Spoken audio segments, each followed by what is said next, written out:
Jonah, Downey, the Fit for Life Mind Body podcast. We're doing something we've never done before today. It's crazy. We've got 2 podcast hosts and a guest.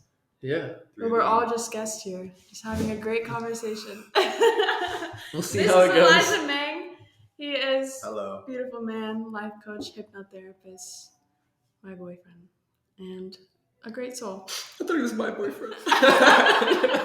You're gonna make me He's mine.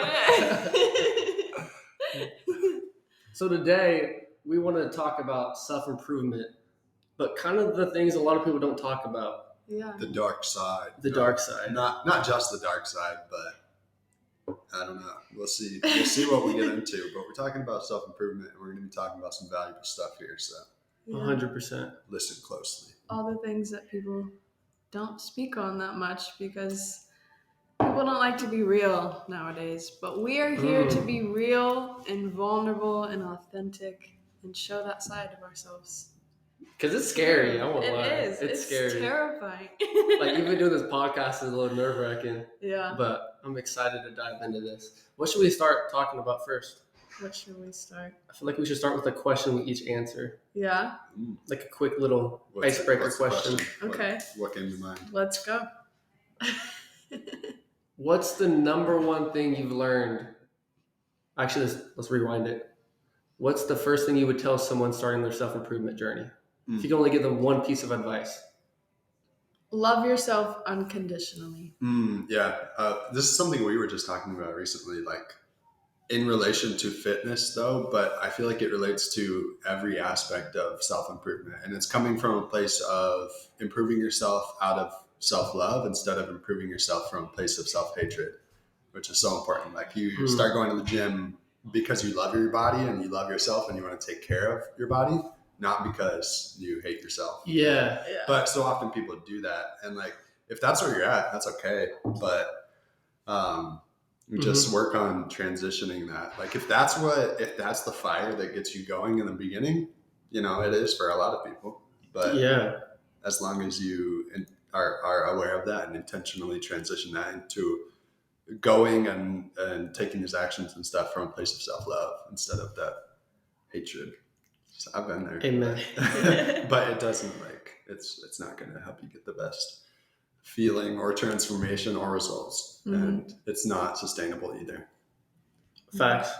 I agree with that. Those are 2 good ones. Mine would be probably to find your purpose.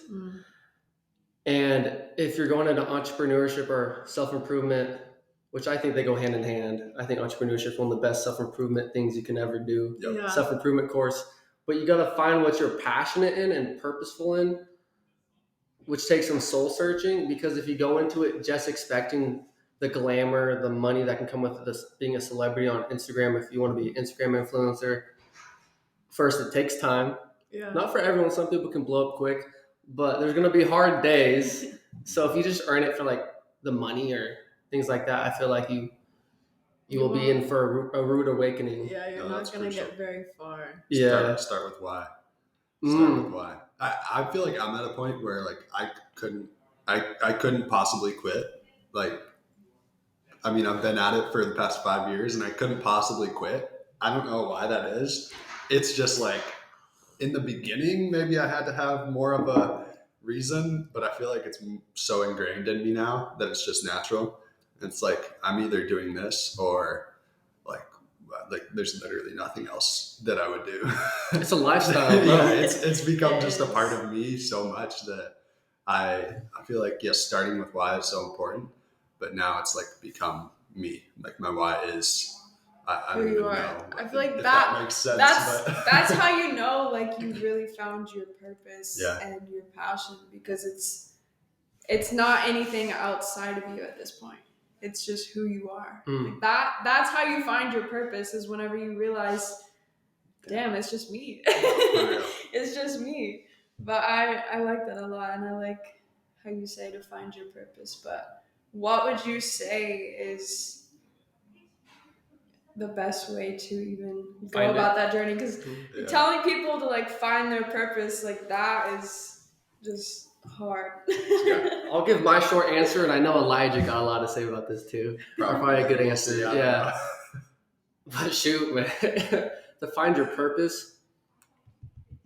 For me, what has helped me is I've been lucky, and people could look at this as like the opposite of lucky, but been alone a lot lately. Not like in a bad way, but it's given me time to really self dive into who I am, which I'm still doing. Yeah. Like when I was in college 3 years ago, I was with two roommates who they were like my friends, but they really just wanted to party and they talk drama about everyone, and that just wasn't what I was trying to be on. So I was alone 24/7. I could start diving into meditation, things like that. Yeah. And that's what I've been doing more of lately, because I feel like if you're always distracting yourself with technology or friends, which is not bad to be with friends, but anything, you're not going to be able to even have time to even close your eyes and look within. You need that space, because honestly, like everything is a distraction, and I know a lot of people struggle with just silence, just sitting with their thoughts. People don't know how to do that. And you're not going to find crazy. your purpose if you can't do that. Yeah. Like that just brings, I want to expand on what you were saying, because I just got done reading A New Earth by Eckhart Tolle. Bro, I haven't read it, but I want to. Oh my gosh. The end of the book, I feel like it was a little bit harder to get through. The middle is kind of dragging out. It felt like a little bit. Is it a big book? No, it's not. It's like The Power of Now. Same size. Yeah. You can read it in a week. You could, yeah. But the end of the book is so good. And it talks about your inner purpose and your outer purpose, and how you need to start with your inner purpose, and then your outer purpose is just like it's just a byproduct of discovering your inner purpose, which is just being here now, like your necklace says. Be here now. So good reminder. Yeah, it's just like if somebody was, in the beginning of their self-improvement journey, like, what is my purpose? I feel like I need to have my purpose. Everybody's talking about find your purpose. Like, what is your purpose? Know what your purpose is. It's like, because I know that feeling is probably so real for so many people. Yeah. But it's like, you don't need to stress about it. Like, I did not know when I first got started in self-improvement, I had no idea that it would take me to where I'm at right now. But same. Yeah, like I had no idea. I didn't know I'd be in Arizona. Me talking to two random people that I now know on a podcast. Yeah, but like, you don't need to know. That's the thing. We feel like we need to know, but just fucking like do something. Like, so for me, it was like self-improvement and entrepreneurship just went hand in hand. Like they just tied together perfectly, because I got started in entrepreneurship. And then I was introduced to self-improvement because there was one specific quote that I heard, and it was, your level of success will never exceed your level of personal development, because success is something that you attract by the person you become. And it was Jim Rohn. Jim Rohn said that. But I'm sure other people have said the same kind of thing. But it's like, I was like, I heard that for the first time. Wait, say it again, because I cut you off on accident. Oh, yeah. Your level of success it's either your level of success will never or rarely, either one, same shit, but your level of success will never exceed your level of personal development, because success is something that you attract or create by the person that you become. And really it's attracted and created, because you can't, like, they're both processes of creation. It's the same. Yeah. It's kind of a mind twist to think about, because yeah. But so focus on going inwards. Focus on like, for me, I just started out meditating, journaling, reading, doing all these things, putting new information in my mind, expanding my mind. And I don't know who said this one, but maybe it was you. No, it wasn't. I saw this on like a what's it called? I don't know, poster or something recently.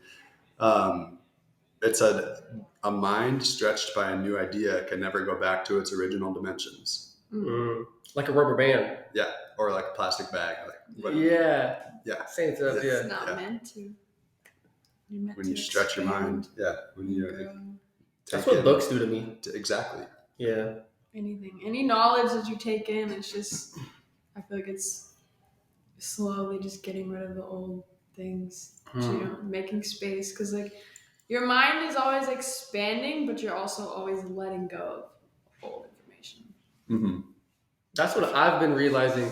when I first started my journey, I thought it was only get, like become more. You gotta unlearn. Yeah. That's the real thing. That's You the have to biggest part of it. unlearn. And that's the hardest before thing. You can learn. Because you get programmed in certain ways, and then it's like you have to unprogram, deprogram, and reprogram yourself essentially. Mm-hmm. But it's hard to reverse the patterns once they're created. I mean, it's hard, but it's not really that hard. Like if you're committed to it. I mean, what do you guys think about that? My opinion on things that are hard is everything is going to be hard. So whether you want to dive into your personal journey and try to unlearn all the things that you've learned, like, yeah, that's going to be hard, but it's also going to be hard if you just continue to resist life and you don't improve yourself. Like, both sides are hard. One is just filled with a lot more love, passion, creativity, support, and drive, and the other one is a lot of resistance, fear, anger, and so they're both hard, but one just it outweighs the other. Yeah. It does. Yeah, it's harder to hold on to all that shit.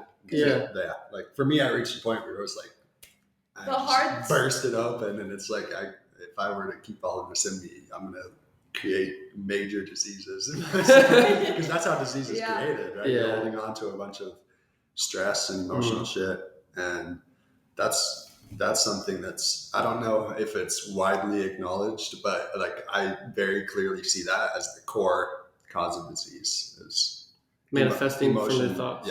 Emotions. True.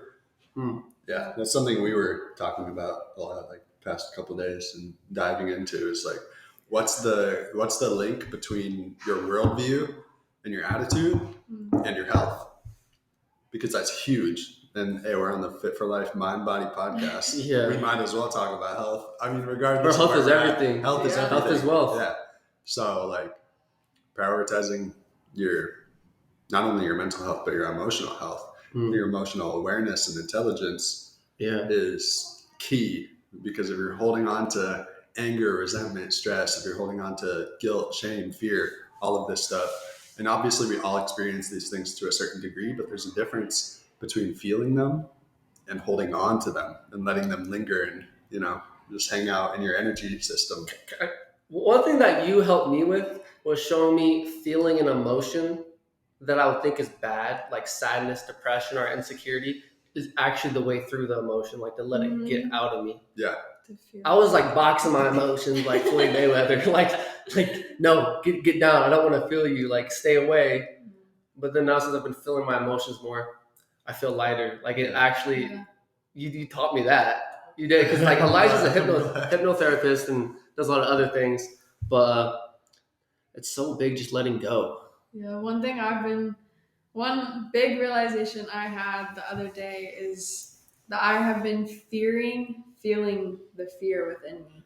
Because one thing that we had been talking about a while ago is just that the idea that fear does not exist.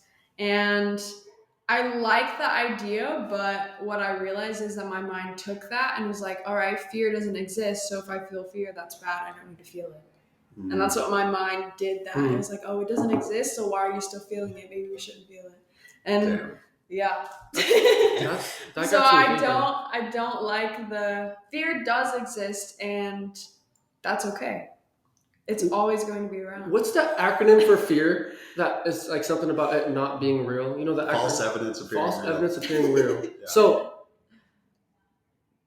I think fear is real, but I think we manifest it when we don't need to. Yeah. Because you're resisting that feeling. Because we all feel the fear, but if you resist it, you're going to attract more of it until you finally are like, all right, I'm gonna feel it.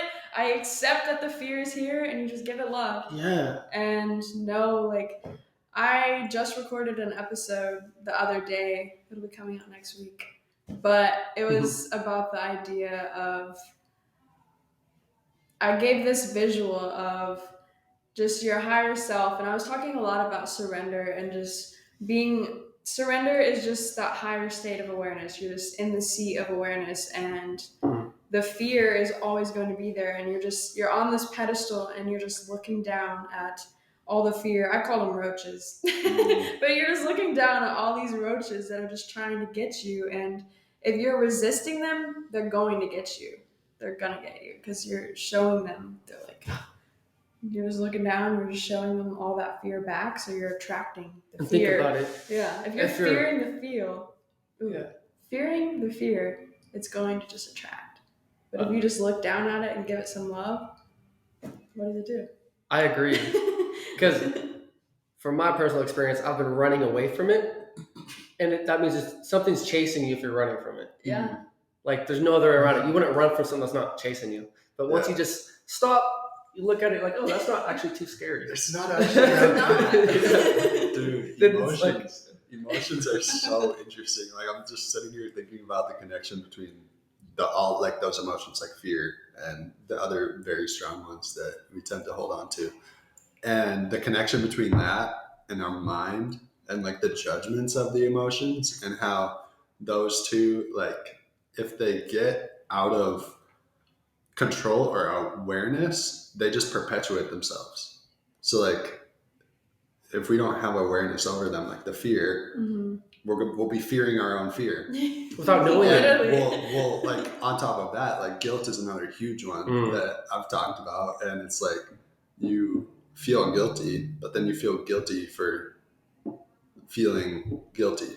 Like guilt is one that like will always sneak back up. So it's like you feel guilty for, like you feel angry at your partner, for example, or something like that. You feel angry at your mom, whatever it might be, someone around you.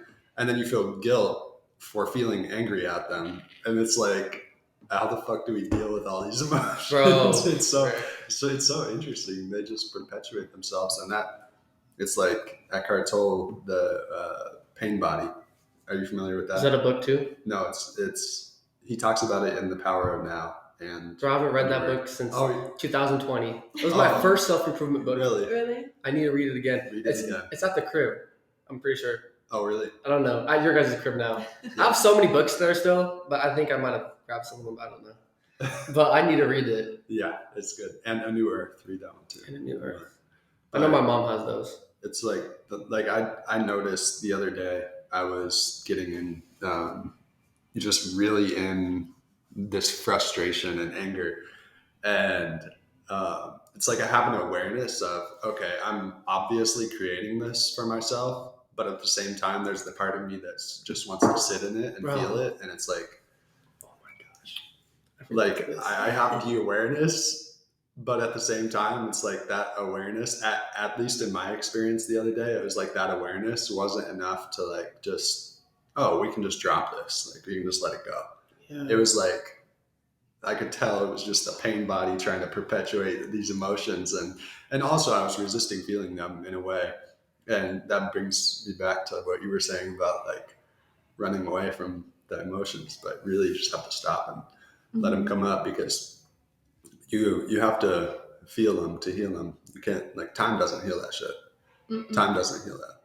You know what it'll just get buried deeper in your subconscious. Yeah. Time does not heal that stuff. You have to feel it to heal it. You have to face it head on. You have to process it. No, you know what has always confused me is I would listen to people similar to Andrew Tate, just like some podcasts and whatnot, because I like to listen to everyone. Yeah. Because my goal is to listen to people's POV and not make judgments, like really understand where they're coming from, because I struggle with that. But that is my goal. One of my goals in 2024. That's a good goal. And one thing people like Andrew Tate or quote unquote alpha males would say is, don't feel your emotions, blah, blah, blah. And maybe I misinterpreted them, but I was like, maybe that's true, because maybe I'm weak for feeling my emotions. And I feel like a lot of dudes can relate to this. Yeah. But all I can say is that is crap. They also talk about stoicism and how you don't feel your emotions, but I've been looking more into stoicism philosophy.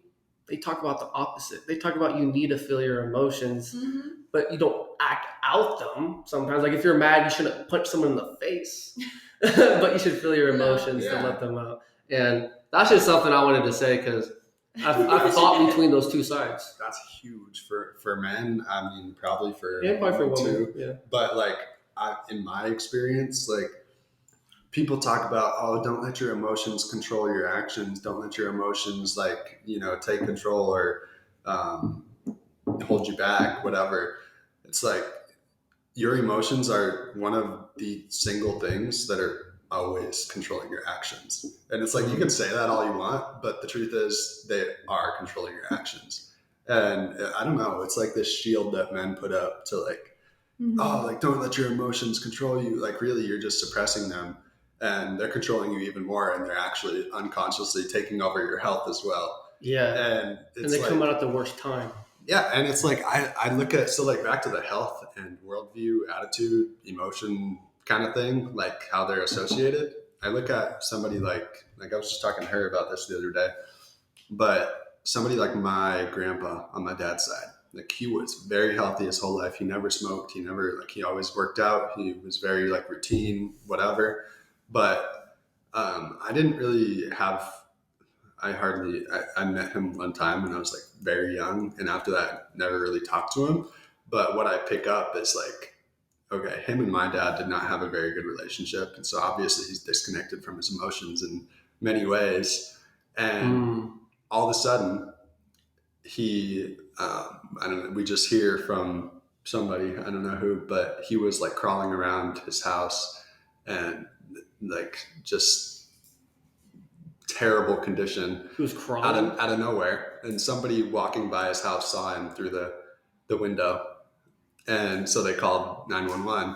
And ends up he had lung cancer, and it had gotten really bad. And it's like things like that just don't just happen, and it's probably not because you eat Cheetos every week either. It's like, it's because you're holding a small on to percentage. It's a buildup. Yeah. It's a buildup of energy. And so if you're like, I mean, I don't want to like put a negative spin on this, but like if you are one of those guys who calls yourself an alpha male, it used to be me. It used to be me. You're like fuck emotions. That's weak shit. Like no, you're just fooling yourself. And those guys have mommy issues. Definitely, that's a form of insecurity. Yeah. And it's like, totally, it's a form of avoidance too. Like if you really don't want your emotions to control you, then face them and release them. That's the only time. Male. That's the only time. That's the real alpha male, is whenever you can be healed on your masculine energy, but also your feminine. Because from a woman's standpoint, this idea that it's not safe to feel your emotions, like women are just true emotional beings. Like that is just what we are. And I know. Growing up, men always just view women as, oh, they are too emotional, because men are afraid. Not all men, but from my experiences and just a lot of the men out in society, like they're just afraid to feel their emotions. So they view women as too emotional because we are actively expressing our emotions. And we were just listening to a book the other day, and I really liked it. And it was just saying how women, to deal with their problems, it gave an example of, what was this book called? Men Are From Mars, Women Are From Venus by John Gray. Have you listened to it or read it? I saw that pop up for some reason on Amazon when I was looking at books. It's so good. Read. Get it. Men from Mars, Women Are From Venus. Get it. In this book, it was giving this just story of how, say, a woman has a really long day at work and she comes home, and her natural way of releasing and letting go is to talk about her problems of the day and to share and express and get it off her chest. And then she just feels this whole emotional release and she feels a lot better. But from a man's standpoint, if he has a long, hard day, he comes home, he doesn't want to talk about any of it. He just wants to go into his man cave and kind of get his mind away, self-reflect and get his mind away from all the issues of the day. And then he feels a release. But that just like goes to show, like, men and women are very different, and we are going to express and feel our emotions very differently, because women are just more heightened emotional beings. And I feel like a lot of people just don't understand that, and we're not meant to be the same. or not at all. Thank goodness we're not. Yeah, I don't want to. What would I be don't the want to point? be the same. What would be Yeah, the point? yeah. Yeah. We're not. It's like the yin and yang. balance. We're getting a slippery slope right now. It's yin and yang. We're not. But Women are here to help men feel their emotions, and men are here to help nurture women, and not more nurture, but just help them feel strong and safe. And like, yeah, I'm capable. Yeah. I think that's the beauty. that's something I'm learning with my relationship. Relationships That's will my teach first- you that yeah, so hard. Aisha's my first relationship ever. Really? And we just Oh, I got in didn't a know little that. fight because the crib was a little dirty and everything. But I totally like what you were saying about the pain body. Yeah. I relate to that so much because when me and Aisha do get in fights, they're nothing bad. We're not like going karate style or nothing. But normally I will know, I'm aware I'm mad. Yeah. And I'm aware I shouldn't say something like shut up or something like that, or I don't want to talk right now. Yeah. But I say it anyway sometimes, and then I get myself, of course. But I relate to that. I'm aware of it and I'm aware I shouldn't do it. Sometimes I catch myself, but sometimes I'll say something that I regret, and I'm just like, how would I go about that? You think like to do a better job of being more mindful of my choices, I guess. Dude, that's something I'll let I'm you still take that. figuring out. Like, Yeah, I'm looking at you when I ask that because I know you probably have a good answer too, Maggie. But I like, mean- it's I might have a little to say on it. But, I mean, I feel like you do it pretty well. We don't really argue that much. no, I mean, we have our moments, but we like talk shit out before it turns into like an yeah, it's argument just where I'm like, it's really just about openly communicating. And if you are in that space where you're getting those thoughts of, oh, I want to say this, but I know I shouldn't say this, give yourself a moment. Like, honestly, if you just stand there and just go internal, don't say a thing, and then just give yourself, it's really just about giving yourself that space and just allowing yourself, accepting that you are mad in that situation, giving yourself that love, and not taking it out on her, because it's not her fault. That is your internal feeling. Facts. And even though you guys are in that argument, there's still something within you that is making you feel angry. Mhm. It's not because of It's a reflection. It's of not it. because of something Yeah. she did. Something she did triggered whatever is inside of you. Mm. That's what's really making you feel angry. So just accepting that and giving yourself that space. So I do have something to say on this. I knew it. But like anger specifically is something that I'm very much still working on. But I'm realizing from my experience the other day that I was just talking about, like I was kind of resisting that feeling, and I was conditioned in a certain way growing up to where like I observed and viewed anger as a bad thing, and like, oh, that should not be a thing. Like that needs to be tucked away. That needs to be put down in the beast in the cage in the basement. Like that's The beast in the basement. cage. In the basement, lock it in the cage. Like, and so I still sometimes find myself dealing with that same dynamic, but what my realization is like anger among everything else, it just needs to be felt, and I'm resisting it as if like, oh, I shouldn't feel this way, like how can I stop feeling this way, instead of like, okay, I'm angry, let me just like feel it fully, instead of like trying resisting it, and then it's like I'm kind of feeling it, not really like allowing myself to fully feel it at the same time, and pushing it away and trying to push it back down It just keeps coming back to where it's like it's gonna continue coming back, and it's just gonna stay there. But like for my health's sake, I know that's something that I need to release, you know, because I definitely still have some unconscious pent up anger and stuff like that I can definitely familiarize myself with more, you know. And so just being aware of it and just feeling it and just being okay with that. Like one thing that one of my mentors taught me was like whenever you're feeling a negative emotion, whatever it is, or an uncomfortable emotion like shame, guilt, fear, anxiety, like just say, I feel anxious and I love that. I feel anxious and I love that. I did that yesterday. I feel angry and Yeah. I love that. When I went to First Friday, so many people were around, it kind of made me a little anxious. I won't lie. I was a little like, like just like I don't know, I just got anxious thoughts, and I started fighting them. I'm like, why am I feeling like this? Like, Jonah, come on now, let's not do this right now. Let's not get anxious thoughts. People are just humans, just like you are. Yeah. But sometimes my mind likes to play games, and Yeah. it's like a form of anxiousness that I will get that makes me feel like someone's going to attack me. It's like my body goes in fight or flight response a little bit. I don't know if that makes sense. No, like I wanna dive into that more. something is scary out there, and it's like everyone. But I told myself, and that's crazy. Just brought that up, and this is the first time I've ever done this. I literally just said, you know what, Jonah, you're anxious.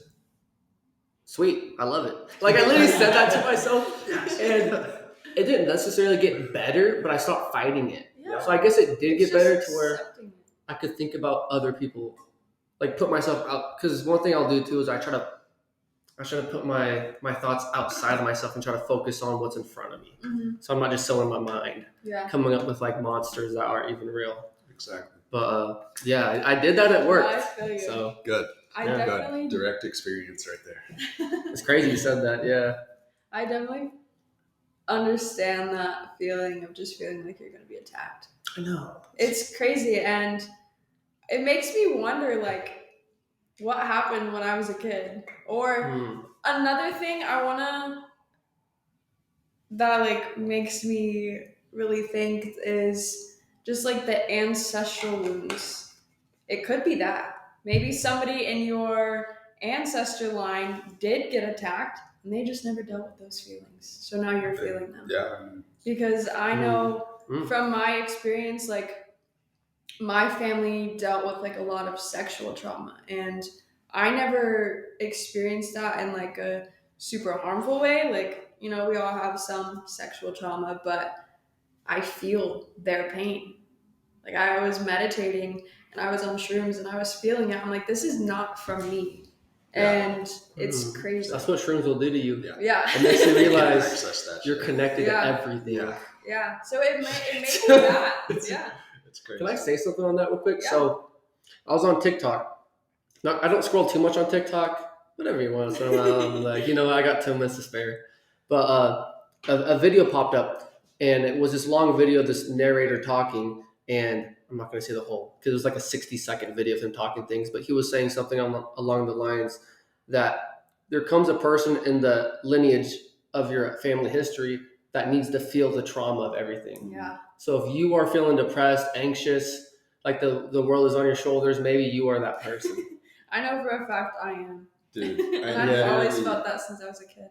I literally used to have dreams before I even knew what anxiety was, of like having the world on my shoulders. It wasn't actually the world, but there was this huge blanket that we used to have, and it was like ginormous big blanket, and it was super heavy too. A weighted blanket? Not necessarily a weighted blanket, but it was definitely weighted. It was just. You were little too, so everything was heavy. Yeah, but no, I would have like, this is I think everybody has like certain dreams where like there may be like a few different dreams where you've had them multiple times, like over and over and over again. And this is one of the main ones that I remember from my childhood. When I was younger, I would have this dream so much, and I would wake up just feeling so anxious and like tense and pressure. Like You'd wake up from your dream feeling like that? I would feel like that, like in the dream, and wake up like that. But it was, so I would just walk from, this was the dream. This was all it was. I would walk from like my room over to my mom's room, and I would like try to pick up this blanket, and I just would try to carry it over my shoulders. But it was like, I was small at the time, and the blanket was huge. Was this real? Or it was a real blanket that we had, but I would dream about it like so often. Oh, I was confused. And I was like carrying this blanket, but it was so heavy that I like couldn't carry. I was trying to get back to my room and bring it in there, and it was so heavy I couldn't do it, and it just brought so much like tension and anxiety. And can I say something? It was like the weight of the world was on my shoulders, and like I took on all these burdens from my family and felt like I needed to take all that pressure off of them.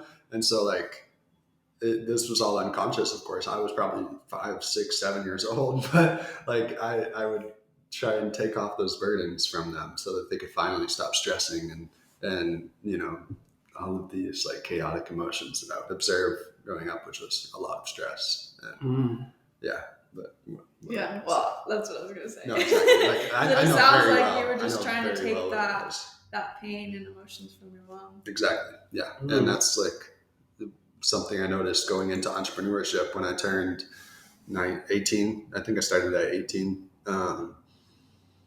Was like, I mean, that was the start, but a year or two into it, I realized I don't really care about this. Like, money does not motivate me. I just feel like I'm doing it and trying to make a lot of money so that I can get this burden off my back. So that I can, because money was a big topic of stress when I was growing up and when I was very young. And so it was like, here, mom, I can help you. Like, little innocent child trying to take on the whole world just so my mom could stop feeling this stress and all of that, all of those emotions. And so that's like why I unconsciously got into entrepreneurship, because I knew that business is a way that you can make a lot of money, and that's the sole reason why I just wanted. I did want peace because a lot of stress. I really craved it. I just wanted peace more than anything, but I also just wanted that time and money freedom because I thought that that's the thing that would take all these emotions away, all the stress, and also solve all these problems for my family too. Which wasn't the case. But when I realized that, it was like powerful because I realized, I'm subconsciously being driven to achieve and to become more significant so that I can get more recognition, receive more love, take these burdens off of my mom and my family. And that was the only reason. But then when I realized that, I shifted into more of a aligned, purposeful business instead of just the motivation before that, which was I was just trying to run away. Yeah. Do you think you guys had anxiety when you were a kid? Fuck yeah, a lot. There was something I dealt with anxiety from the time I was very young. Okay, I was gonna say like 3 to 10. Huh? Like young, like 3 to 10, not like high school. I remember sitting in. Well, church was one thing. Like I would go to church with my mom and sister every Sunday, mostly every Sunday growing up. And every time I never liked going because every time I would like literally just sitting there in the seat, I would get so fucking anxious. And so I always just hated it. And that like just sitting there, sitting still, I don't know. And I just didn't know how to deal with all of these emotions, all this anxiety. That's one thing. But also like I remember in first, second, third grade in class, like getting so much anxiety. And they probably weren't your own feelings. Well, little kids. Well, no, I took it all on from like growing up with my mom and dad and before my dad left, but with my mom and dad, because they both had a lot of anxiety. And I remember the day I was like, I told my mom about it. I was like, Mom, I like really feel anxious a lot. And I think I have anxiety as if it's a diagnosis. It's not, but, she was like, oh, honey, I'm so sorry. You must have got that from your dad and I. And I was like, you think? What the fuck? Yeah, no shit. But maybe that's your teacher. Maybe you're put here in this life to like overcome these things. Exactly. Yeah. I mean, so that's like, that brings me back to the ancestral line. It's like things that they haven't felt. It's like you're the one. Someone's eventually going to feel it. And yeah, I mean, I've it's been a journey, but that's like the story of my life is I've been going through all of these traumas, like traumas beyond just me and my life. Like when we were meditating together on shrooms that time, I literally was having visions in my mind of like all these just extreme emotions. And I knew because I could see in the visions that it wasn't mine. It was ancestors. It was, like I could see it, I could feel it, and I was just like, I'm not in a space where I can fully process these things and fully let them come up, so I didn't. But that's where I feel like ceremonial stuff comes in, like actually going out into the jungle with a guide, I'll be the guide, doing like a mushroom ceremony or ayahuasca ceremony, something like that, where you're in a controlled setting of people who know what's going on, like they know what you're dealing with, they know how it works, and they can guide you and hold a safe space for you. I'm ready for So my like, ayahuasca. yeah, I'll like, come with you I guys. want to do that. Yeah. I want to. because This is on my bucket list. I have a Same. lot of 2024. Yeah? Yeah. Let's do it. 100%. Let's do it. I'll be- This is the yeah. year. This is the year. It's crazy because like I've dealt with so much of that shit, but just realizing, okay, there's a lot more of that deep in my subconscious. Yeah. But It's the awareness ancestors, yeah. and that experience when we were meditating just brought it. I was like, all right, yeah, I'm ready whenever it's time for this to happen. I'm ready to go deeper into it in a controlled setting and where I can safely, get into that and release. And I've never done ayahuasca, but I don't like people screaming, Yeah. vomiting, like because when I was meditating, when I was in that state, I literally just wanted to like shake and roll around and scream and like let all of these things out. You could have. No, I couldn't. Why? But- Why did you feel that way though? Because we were. Were you guys just dating? We were outside. We were in Hawaii. And we were just outside, like sitting on the grass, and then I like laid back, and I was just going deep into those visions and stuff. And I literally like shortly after, this guy comes and walks by, and it was like the property owner. Care. But Imagine you're you just would probably be seriously concerned. He like heard that, and he'd be like, what the you just wiggling around. Like, I would have told him you were okay. okay. Because I remember he was No, laying but on the ground. I was sitting there meditating and like deep in that. And I just opened my eyes and I'm just like, hello. Because he's just walking. And he's just like, hi. He just kept going, walks into the jungle. Did not question, because he didn't know us. He's the owner of the house. Did not question. so it's a little beach you guys are on? Well, it was my It was in the sister's place. She was staying Giant. there. It was in the jungle backyard. Yeah, they had a huge like. Bro, I love land. Hawaii. It was Oh my beautiful, god. but it was like the perfect place for just mushrooms, for just enjoying the tropical. I think everyone should take shrooms one time in their life. Right? 100%. In like yeah. a setting that's not at a party. Yeah. But like Yeah, what that's I've what I- realized is certain people know like I'm not ready for that, and that's good. Mm. Like if you know like deep with it, like no, I'm not ready for that. You're not. Probably you're probably not, and it's probably not. Maybe that's the safest. ego that's scared of you to let no, go of I these mean, things. It's probably genuinely not safe if you're not like if you do not feel safe within yourself, or you do not have a safe relationship with yourself, because when you do, like, that's not something to play around with. Like you seriously go, it seriously alters your Especially at strong perception. doses. Ego Yeah. deaths. Yeah. And Have you experienced the ego death? Oh, for sure. multiple times. What does the ego death feel like? Because I feel like I have experienced them too, but I'm not sure. It's, for me, I feel like when you're on shrooms and the whole like ego death, that's just when you just finally get a realization of like, from my experience, it was realizing how unconscious I had been living. So just gaining awareness of myself, of what I'm doing, the people around me, and like why everything is the way it is. I feel like that was my ego death. It's just big awareness of like, okay, I'm in this space because of this. This is who I am. This is what I've been feeling. So just literally everything. I guess mine would be similar because I do remember. I think this is an ego death. I'm not totally sure. I mean, it's different. But for maybe you can everybody. interpret it however you want. Yeah. But there was like a moment in my life where I started realizing other people have feelings.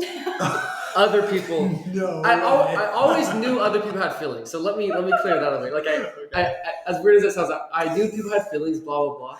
But I didn't realize that, like, I don't know, I was in my own world where I thought like my feelings were like, I don't know, like stronger than others. I don't know. I didn't understand other people that's had fair. depression, other people felt strong emotions, other people had these things, and maybe I was just naive. But maybe that was my ego death, because then it made me be nicer to people. That sounds like Stuff like that. that sounds like more of a like empathy development of like truly understanding that not only do the other people experience all those emotions, but like actually feeling that for them and being Yeah. able to connect with them at that deeper emotional level, you know? Yeah. Also, like, knowing that you're not alone in those feelings. True. Yeah. That's a big one too, actually. I feel like that's what I picked up from that. It's just like you're realizing you're not alone in this battle. Other people are feeling the things that you're feeling. You know what? That is actually exactly what I was trying to say. Me saying I didn't know people had feelings, like it wasn't that, but it was kind of that. That sounds. If that makes sense. Yeah. Yeah. I feel like for me, the ego. Okay, my first like really like it was technically my second trip on mushrooms. I was actually like 15. Oh wow, you Really? started early. 15. I was like 15 and a half I think or I so. was But 17. I was like 20. with I was with my friends, and we were all like in the basement of my friend's house, or The beast in the basement. that came like 5 years later, 5-6 years later. But it was like the first like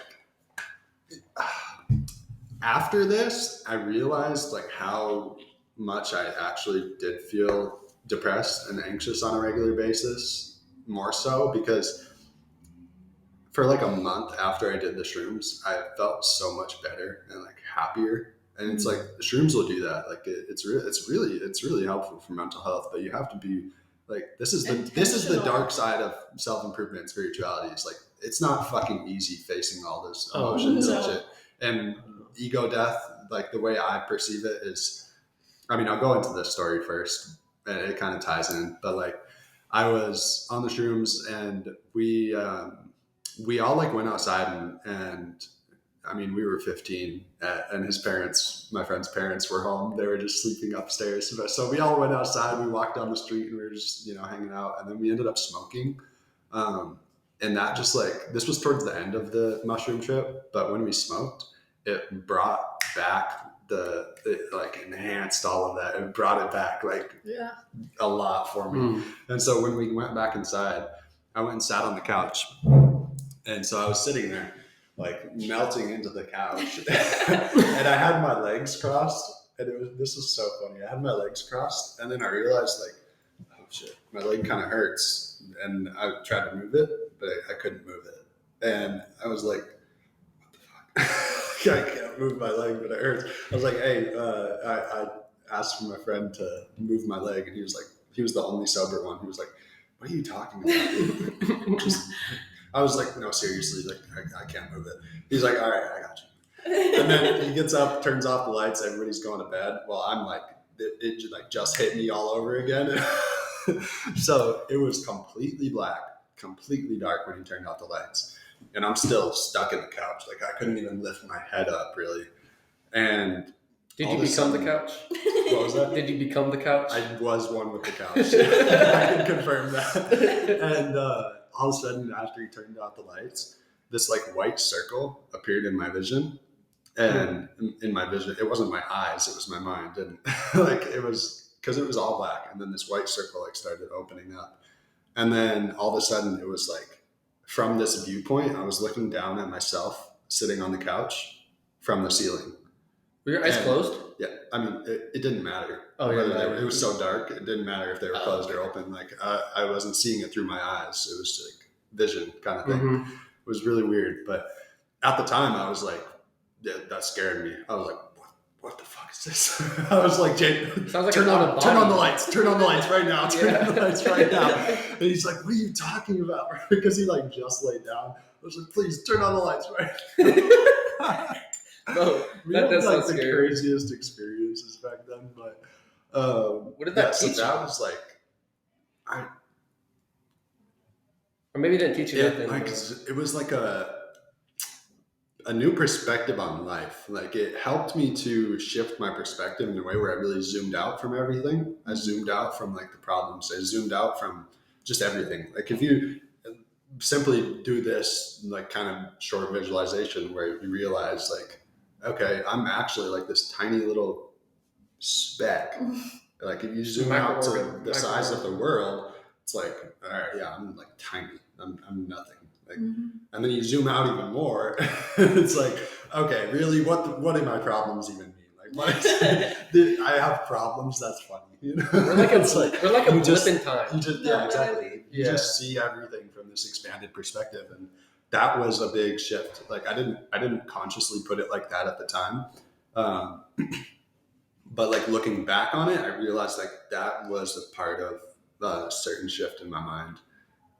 It's foreshadowing. Yeah, I mean, foreshadowing. I have even more stories to tell with the foreshadowing. No, but so I don't know if I had an ego death in that experience, but I definitely have like later on. And my experience with the ego death is like, it was just not just realization, but internalization, like truly understanding that I'm not actually separate from anything else. Like I'm not actually like this individual, this meat suit that I think that I thought I was. Like I'm actually connected with everything and with everybody else too.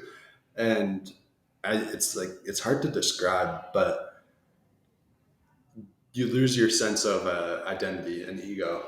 No shit, ego death, but but like you just lose that sense of identity, and it's like no words. I don't know. No words. It's crazy. It scares me though. Yeah. Like even while I'm doing my communities or training people or things like that, sometimes it crosses my mind like, who am I to tell these people what to do? And I think that's like my ego being dead. Yeah. If that makes sense. Like a little bit of like imposter syndrome kind of thing. I want to say it could be a little bit of imposter syndrome. I'd be lying if I definitely say I don't get that. I get that all the time. Yeah. But it's just more like I don't know. I'm just Jonah Downey. I'm just a little kid. I'm scared all the time. I have insecurities. Like, who am I to tell other people how to live? Oh, but then again, I feel like it's my purpose to help other people. 100%. I feel like it's the fear trying to bring you back down into a box. Maybe it's the people who told me when I was a kid that I was blah blah this, blah blah that. I couldn't be anything special. Yeah. Maybe that's what it is. Yeah. Because I do get that voice sometimes that says, Jonah, like, who are you to do a podcast right now? Like, literally before this podcast, it was like, who are you to do this? No, I feel you, because that's a big reason why I started my podcast is because I never gave myself the space to speak my thoughts. And even just like being right here, right now, there's thoughts in my mind of like, oh, should I say something? Am I interrupting? Or like, are you guys just having a conversation? Like, just, that's the ego. It's just always playing in my mind, but that's just because of things that I was told or things that I experienced when I was younger. It's like just stepping into that purpose and just knowing that whenever you do have those thoughts, like that is just the fear trying to drag you back down. But who are you to not do this? True. What else would you be doing with yourself? Because you have that purpose, you have that vision, and you know you're made for more, and you know that you have a lot to offer. So who are you to not do it? That's the funny thing. And I wonder if you guys can relate to this, and people listening. I have the side of my voice that says, oh, Jonah, you are amazing. You can do so many great things. And then the other side that's like, Jonah, come on now. Be realistic. I hate that. Yeah. And it's like, I'm like tugging back and forth. But that's a good analogy. That's the box. That probably society wants most of us to live in. Yeah. But people who start a podcast, who start entrepreneurship. Yeah. That's why I like this so much, is because it's like we're releasing outside the box. Yeah. We're doing something extraordinary. One thing I noticed that I personally say a lot, and just so a lot of people around me, is that society, or we use they don't want us to be successful, but like who is they? Why? I just don't understand why we do that. Like, why do we take it outside of ourselves? Okay, no, we say society doesn't want us to do that. Like, and I just said that too. Yeah, that's what. But then when I think about it, I'm like, who is they? Like, I think is it society, or is it really your internal voice? Probably. And that forms society, yeah. Because everybody has an internal voice. The ego needs an enemy. If you're not projecting like the blame onto anybody, the ego can't attach itself to it. Yeah. If it doesn't have an enemy, it's like, oh wait, okay, it's just me. No, that makes sense. I can't accept that. Yeah. it's not me. Yeah, it's not me. It's everyone else's fault. But I want to release the idea that other people don't want me to succeed. Okay. Me too. Now that you say that, because I want. People want me to succeed. Society wants me to succeed. Life wants me to succeed. So, at the end of the day, it's really just that internal voice saying, "No, you don't. You don't get to." But I get to. Yeah. So having that mindset that people want you to succeed. Like I notice now when I see like content of people talking about like other people, like what other people think, or other people are trying to hold you back, or like other people don't want you to win, You against the but you world. got to push through. It's like I don't resonate with that content anymore because I realized like I used to operate in that paradigm where it's like me versus them kind of thing, but I've realized like I'm literally just it's me just me. versus It's me. just me and me. It's just me and Yeah. me. And like when you said that about like society doesn't want, I like the initial first thing that came up for me was like based on the understanding of a collective consciousness. Like everybody has their own individual consciousness, but everybody's connected through the collective consciousness. And it also ties into the ego death. I think that understanding of like, oh, I'm actually connected with everybody, and it's like one big consciousness. But like society, like that's just a larger scale manifestation of the ego within the individual consciousness reflecting into the collective consciousness, because it's like you have that little ego voice that's like, oh, who am I to do this? Oh, you know, like whatever, like you're not good enough to do that, stop getting ahead of yourself, you know. But then it's like at the larger scale, it becomes like the like trying to find someone to blame, or like they don't want you to do this. And really like anything, like the whole world, like society, the systems, everything, it's all just a manifestation of the same consciousness that we are. Like it's like we can say they, but it's also us. It's the same patterns we have. We have like the most greedy, power hungry fools in the world who are like top of the pyramid and trying to control everyone else. Like everything that's causing them to be that way is also within you, and it's also within me, and it's also within you. It's literally just a manifestation of some aspect of the collective consciousness that hasn't been healed or like broken through, like expanded beyond that to a higher level of consciousness. Knowing that you're capable as well. Like I don't like the idea of like the 1% because I feel like that's just based on like materials that are outside of themselves. What do you mean by that? Like the 1%, that's just because they have a lot of money, but like money is not. It's not everything. It's not real. Like we print that shit. It's all energy. Yeah, it's just energy. So like that 1%, and I feel like putting the people on an elite status because they've accumulated a lot of different things, but like who are they internally? Yeah, I mean the reality though is that like in this society, like when you have that, you have power, and it's all an illusion though. It's really all an illusion because if everybody realized that that actually wasn't like the thing that gives all of them power, like if everybody else realized that and actually embodied their, you know, highest self and expanded to a higher level of consciousness, we would realize like, oh, these motherfuckers actually like they're like just enjoying the abundance of life. Yeah, like we created the concept of money itself. Yeah. But now we put ourselves in a box where money is above us. And people who have which a lot is of crazy. above us, but like that, the elite, like the 1%, like that's just another thing. Having a lot of money is just another thing for the ego to attach itself to and identify with. Like, do you think there can be a benefit to having a quote unquote enemy? Because I'm asking a question because I don't know, but it's something that I think about because I know for myself when I was an athlete in basketball, it got me motivated to know I had an enemy, the other team I'm going to play, to work even harder. Or sometimes Kobe Bryant, like he's done stories about how he said that he would literally write people's names when he was in high school, people ranked above him. Those were his enemies that he wanted to work harder to quote unquote beat. So I wonder if there's like a benefit behind it.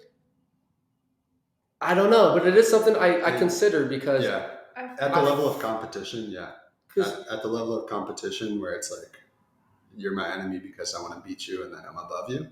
Yeah, but that's also ego. But the competition in itself is just an ego game, and it's not like a reality. Like in reality, we're actually all one collective consciousness. We're all one organism. Like the whole Earth is like we're all just one.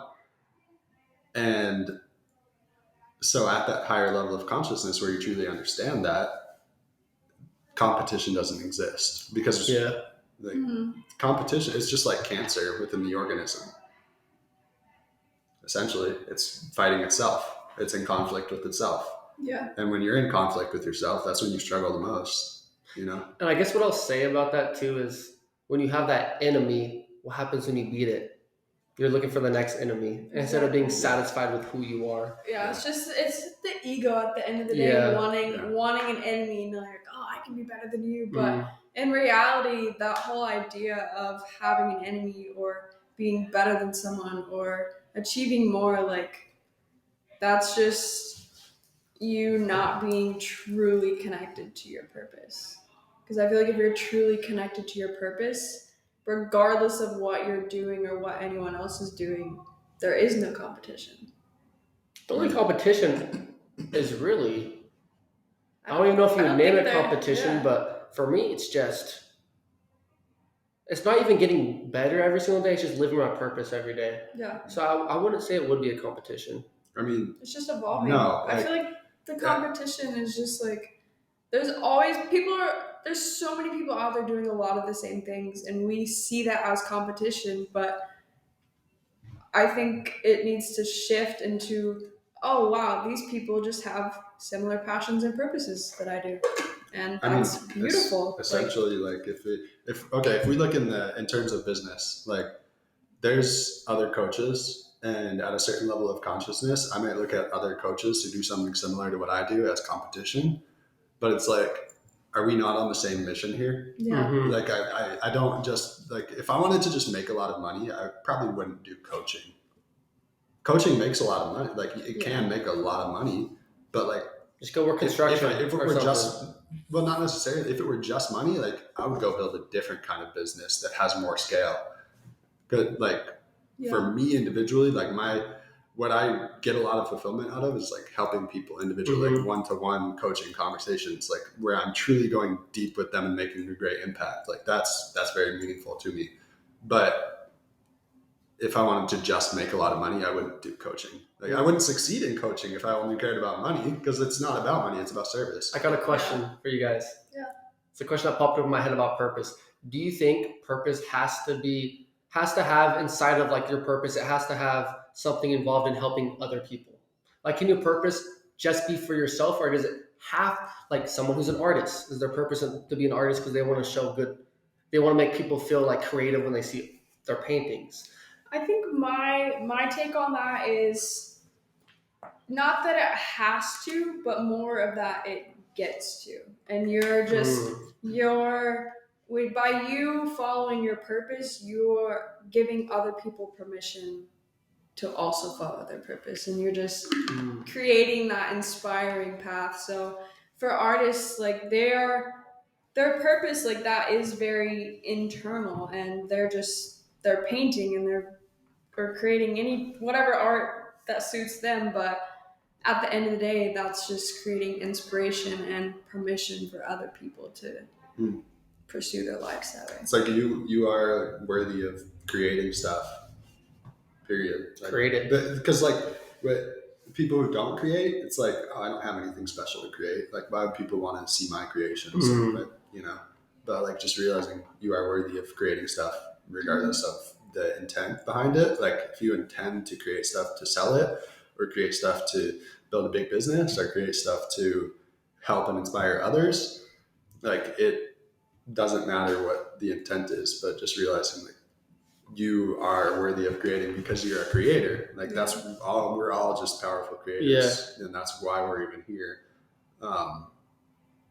But no, I don't think that it only has to do with helping others. I think that by honoring ourselves in that way, where like in the act of creating, you're literally saying like, this is worth creating. Yeah. And I'm worth, expressing my imagination and creations in this way. You're honoring yourself in that way to where it's like you're helping yourself. And chances are, if you're actually like connected with yourself in that way and you're helping yourself in that way, expressing yourself in that way, you're going to help others as a result. Naturally. Whether you try to or not, you're going to. And the reason why I ask, because Well, my first start of my self-improvement journey, I was kind of like selfish a little bit. Like, I want money, blah, blah, blah. But I kind of started realizing all the great people in the world, at least people I look up to, their purpose involved helping other people.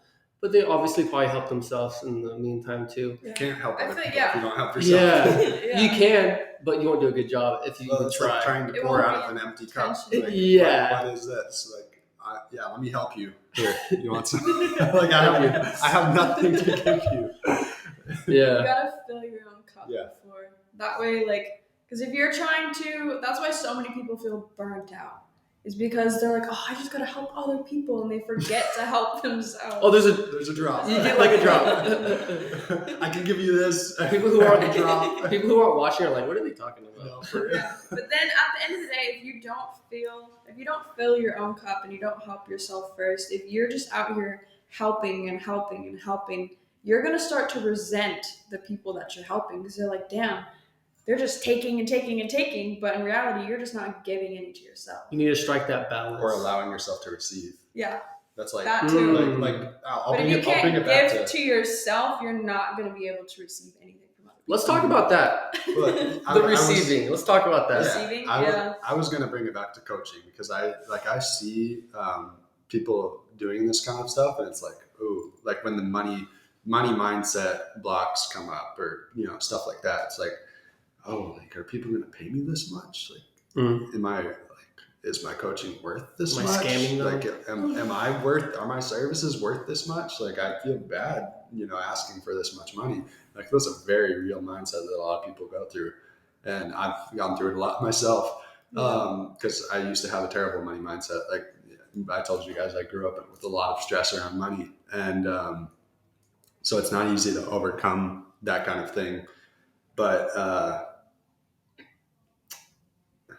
like, if you don't honor yourself in that way and allow yourself to receive, it's like, oh, I love this example that Marissa Peer used in that recording that we were listening to. Who? Marissa Peer. She's like a hypnotherapist. She's like top tier hypnotherapist. I practice the same kind of hypnotherapy that she teaches. It's called rapid transformational therapy. And it's really powerful. But she was saying it's like breathing. Money is like breathing. It's just an energy. Like if you're breathing it, like try breathing in, take a deep breath in, and then breathe out all the way. And it's like, if you don't breathe in again, that's like not allowing yourself to receive money. You're not allowing yourself to receive oxygen. And how long can you hold that? How long can that last? It's not going to last very long. Or if you breathe in, but you're afraid to give, you're afraid you hold on to your money because you're afraid of losing it. Like, you can't just hold your breath. It's going to cause problems. Like, eventually you have to. Eventually you have to. Yeah. You go die, you get bankrupt. Same thing. Like, giving and receiving is just, it needs to be a flow. And if you have an energy block or emotional block, mental block within yourself, that's not allowing that flow to happen, then it's going to be out of harmony. And it's like, you're going to be trying to help so many people with your coaching business, putting all your time and energy into it. And then it's like, damn, I have to pay rent. I literally don't have any money. And it's like, what the fuck? Like, I've been doing all of this, but with nothing to show for it. Like, that's not going to last very long. You're going to resent what you do. You're going to resent it because it's not harmony. It's not harmonious. It's not. I feel like one thing that really helped me with the money mindset and just the abundance is to stop hating on other people's abundance and money. Yeah. And just like, oh, why are they making so much money and I'm only making this much money? Like, having gratitude for, like, say your friends are making a lot more money for you than you. Have so much gratitude. Like, oh, I love that they're making this amount of money. I love that they're receiving all that abundance, and just having gratitude for the abundance of anything, honestly, just those around you, the people around you, and just anything that you're doing. Because one thing that I think I asked Juju this the other day, but if you were to receive $10 from somebody right now, how would you feel? Would you feel super grateful? And then if that same person would give you 10 grand right now, would that gratitude feel different? Probably. But if I'm being honest. Why though? That's a good question. Yeah, good question. I mean, I'd feel grateful both ways. I'd actually. Why? Like, dig into that. Why do you think it would be? I probably would feel honestly the same amount of gratitude, but I'd feel a lot of the excitement attached to the 10,000. I guess I'd say because I'm like, oh, I got $10,000. Yeah. Shoot. But that's something I really have to ponder on. I guess I couldn't really answer why because that's never happened to me. I mean, I've gotten $10, but not 10,000. Yeah. But that is a good question. Yeah, that's just one thing I've been like really focusing on. Like, if somebody were to hand me $10K or $10, like, what would that gratitude be? And just really sitting in that and trying to get that same excitement, regardless of the amount. Yeah. And knowing that it's all connected to the same abundance. Because if I feel super excited and grateful that I received $10, then the universe is going to be like, oh, she loves that $10. Let me give her $100. And then it's just going to build from there. I like to think of it from a parent perspective. Imagine you have a kid. If my mom and dad are watching, they're going to be like, yeah, definitely. But imagine if your kid's being a dickhead today. You're going to feel like wanting to be like the nicest father or mother. Yeah, let's go get some ice cream. Yeah. Oh, you want a donut? Yeah, let's go get it. Oh, you want this toy? Yeah, let's go get it. Exactly. You'd be like, shut your ass. Go to your room. That's what the universe does to us, I feel like. Yeah. Bringing up gratitude is such a good topic. I like that analogy a lot because now it makes me realize I need to work on that myself. Yeah, we all do, but it's just being grateful for the little so you can get the big. Because if you can't appreciate the $10 that you have right now, when you get that 10K, you're not going to appreciate it. You are not going to be as grateful for that. That's facts. I'll relate this to followers. Yeah. I remember when I first started blowing up on TikTok and Instagram. I think this was actually during TikTok. My friends would be like, yo, how does it feel to be TikTok famous? And in my mind, I'm like, bro, it's just followers. Like, I didn't think anything big of it, but they thought it was like amazing, like whatnot. But then maybe that stopped me from getting more followers.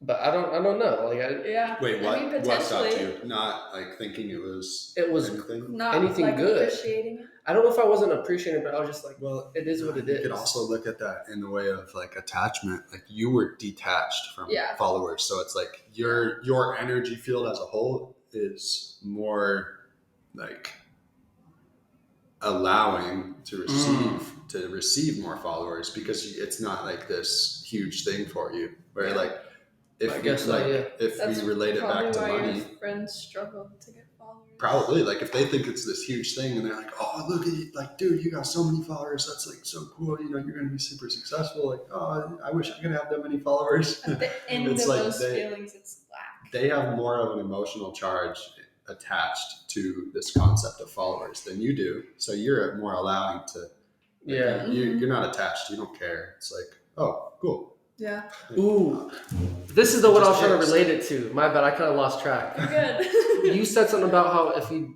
aren't grateful about having $10, how are you gonna be grateful for 10,000? And I don't know if this relates to it, but this what popped up in my mind is when I did start blowing up on TikTok, I grew like a lot of followers really fast, but I felt the same way. When I had 10 followers, I literally felt like when I had 100,000 followers, I felt like I literally had 10 followers. Yeah. But it wasn't like a negative feeling towards it, but maybe that just shows people.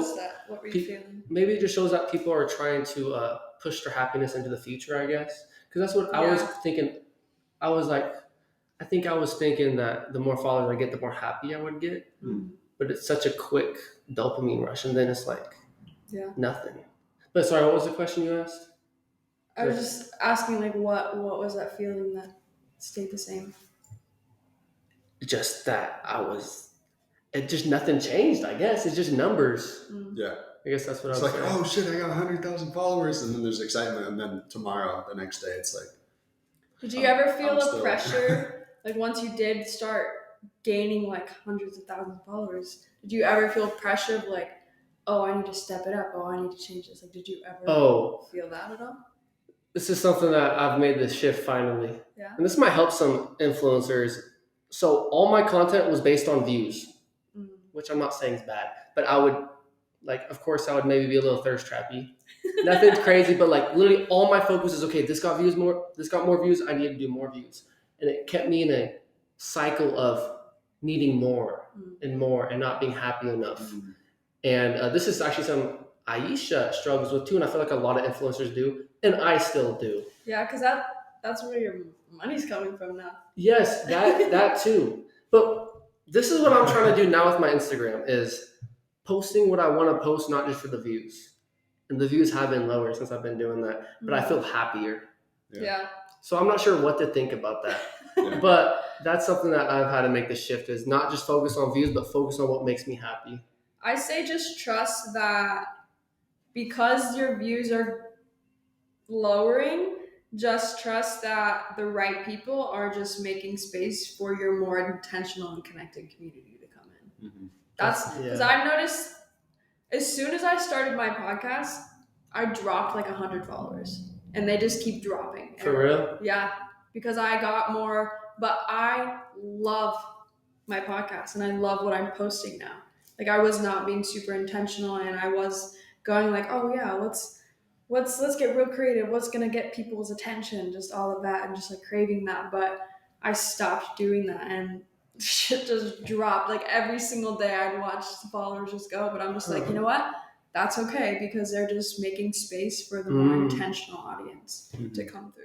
And you guys are influencers as well, so like I want to hear your guys' perspectives on like, in a sense, like what are some things you guys struggle with? Because a lot of people don't know what influencers struggle. Judgment is like the biggest thing for me. Like all my judgment, all my life. Yeah, just judge. Like you are with me all the time. You experience, like you observe this firsthand. Like you'll be like, you're overthinking this, or like you do overthink. Like, give examples.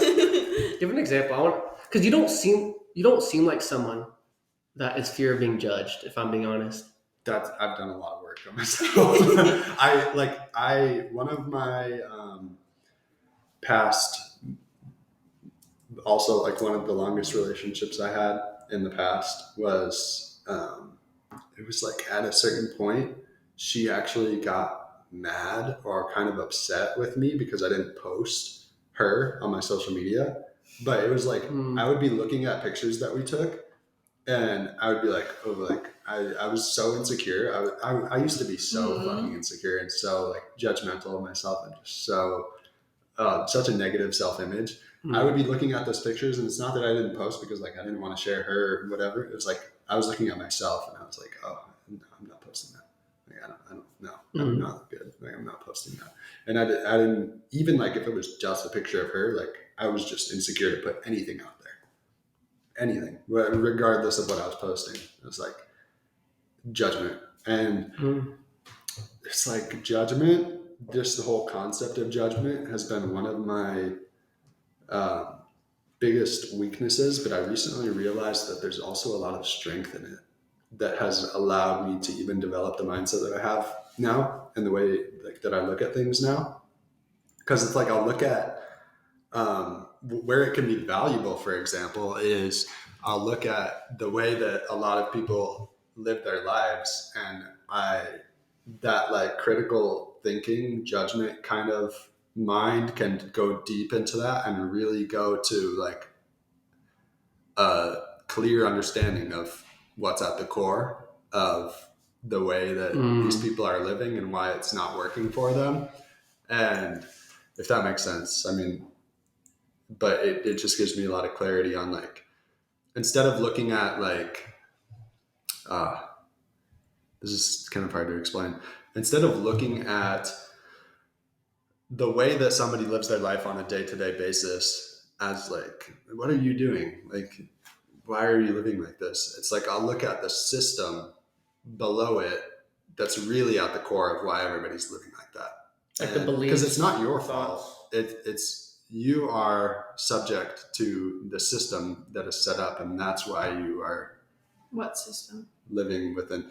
So money, for example, like people who are not happy, they're not fulfilled, but they're continually going back and working a job that doesn't do anything for them like in terms of fulfillment or happiness or anything like that, or service or creation. It's not like the true passions that they have. It's not an extension of any of that, but they continue doing it.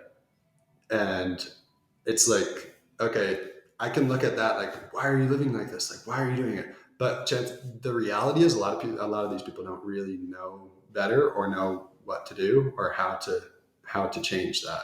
Mm-hmm. And it's like, okay, but actually it's just it's a big part of the human condition. It's something that it's a way that a lot of people are living. And if you go deeper, you realize it's not their fault. It's the system that we're brought up in. It's the way the system that is set up. And I don't know if that makes sense. Does it? It does make sense, but I feel like it's got me questioning, like, this system, is that really the issue? Like, I know that people working their lives and just like the jobs that they're working and just like the things that they're doing and just like feeling like they need to make money all the time, like, yes, that is the system, but is the system really the problem? Because we do still have that elite and you are still capable. Because, like, take us for example, like, that system is still in place. People are still living that way. We just took ourselves out of it and said we don't want that. Yeah. So is the system really the problem, or is it just you internally accepting that, oh, I have to be a part of this system, instead of just taking yourself outside of it and be like, yeah, this system, it's a system, but I'm not going to be a part of it. Yeah. I mean, I'll be real. Like, for me, when it got to that point, like, I had a lot of pressure to go to college and do what's normal, typical, but for me, like, when it got to that point, it was like, okay, I observed the way that my parents are living, and they put all their attention on money, and it's very stressful and all of this, but they put all of their energy into this and they're still unfulfilled. They're still unhappy. They're still stressed all the time. And so I was like, that obviously doesn't fucking work. Yeah. So I'm not gonna allow myself to fall into that same pattern. And so when it got to that point, for me, it was like, okay, I'm either going to do something else or it's literally not worth it to me. Like, just to be alive. It's literally not worth it to me. If I have to continue and live in the same exact way that I observed them living in, I would rather just not do it. Yeah. And that, for me, it was like, that was a very clear decision. Like, regardless of everybody telling me go to college, dude, like, even if you want to do your own thing, like, go to college first, so you can get a degree, because just in case, what I don't get is why people let other people tell them how to live. That was crazy, but like, you don't have a strong enough sense of self. Yeah. I feel like this system, though, like, the system itself, and I know a lot of people are not going to agree with this, but the system itself is not bad.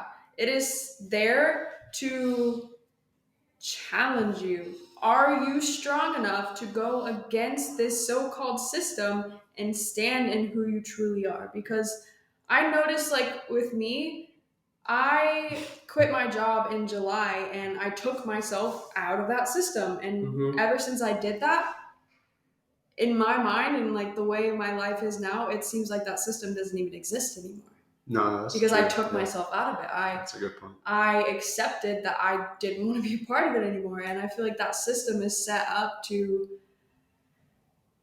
people who are working in that system are basically just giving their lives away, like, oh, do this for me, make me successful. Like, that's what that system is. But the system itself is not bad. It's just people don't have a strong enough sense of self or just belief that they are capable of actually living how they want and pursuing what they want. So I agree with that in a sense. Got me.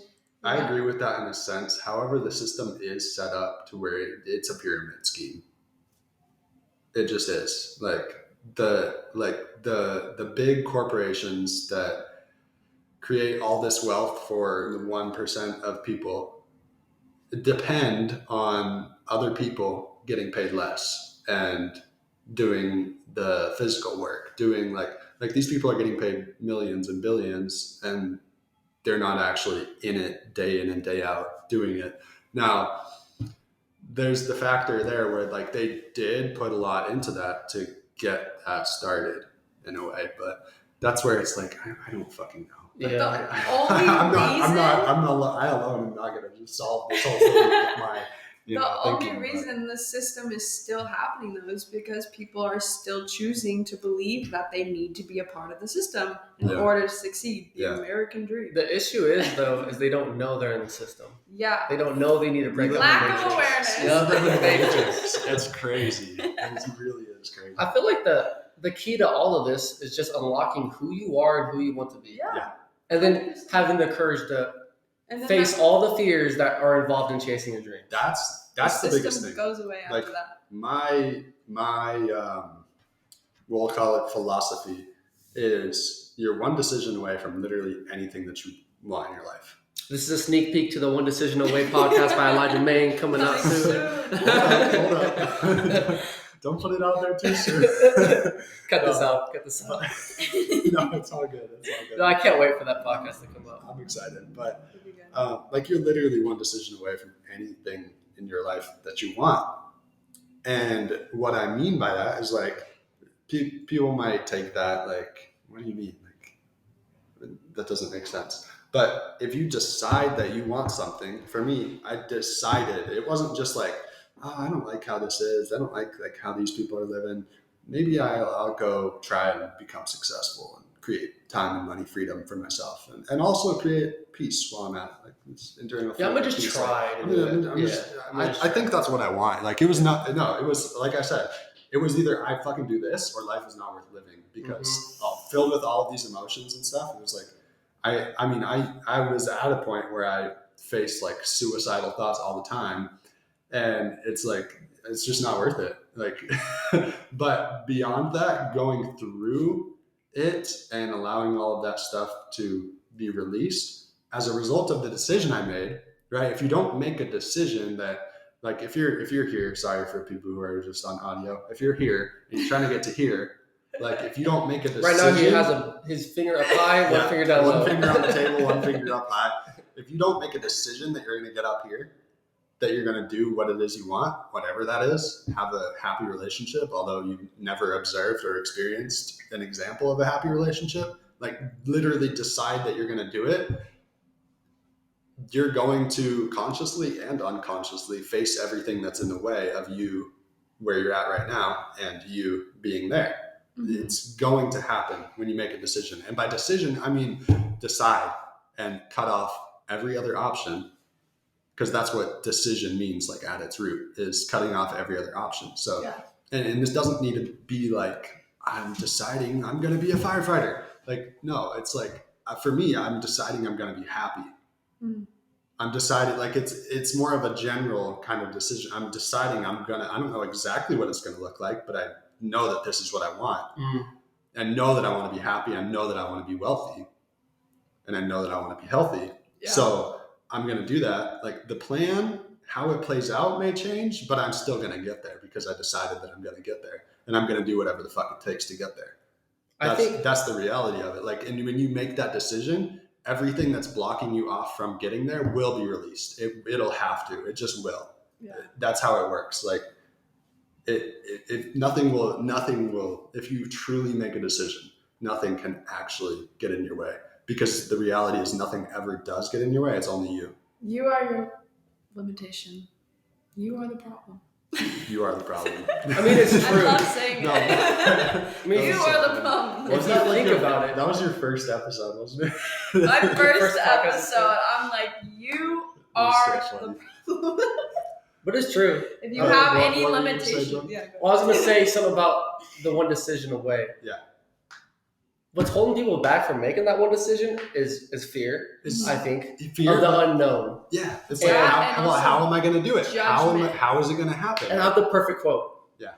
There's probably a lot of perfect quotes. But I saw it on Instagram. It said, the cold water does not get warmer the later you jump. So it's going to be cold if you jump in regardless. Yeah. It's going to be scary if you jump in regardless. It's unknown. But the longer you wait, it's not going to quote unquote be the perfect moment. Because I know too many people wait because I do fitness a lot. They start working out because they need the perfect schedule. They need to wait for the perfect timing. But you just got to jump and just do it. That's how you get the because that's what we did. Yeah. And imagine the regret we would have if we still are waiting. Dude. That is one thing that I really made me decide is I will not regret my life. Yeah. I will not regret it. Same. And I will not decision.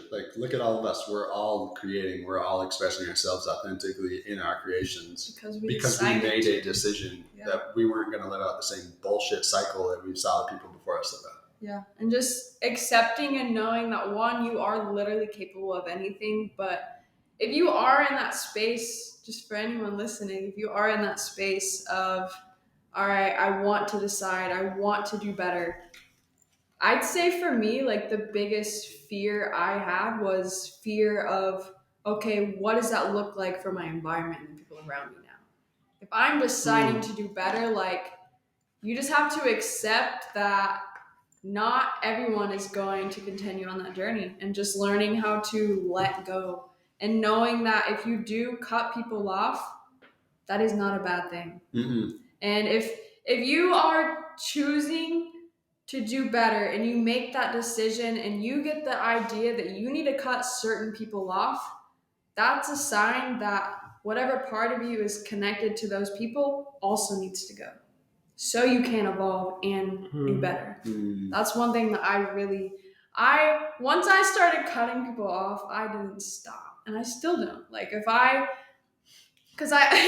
You're ruthless. And I try not if to you're be listening right now and you're ruthless Maggie's friend, watch out. Watch out. I feel a little scared. She's going to be like, snip, motherfucker, get out of here. You just wake up and she's like, peace out. Everything's packed See, up. but the thing is, I could. No.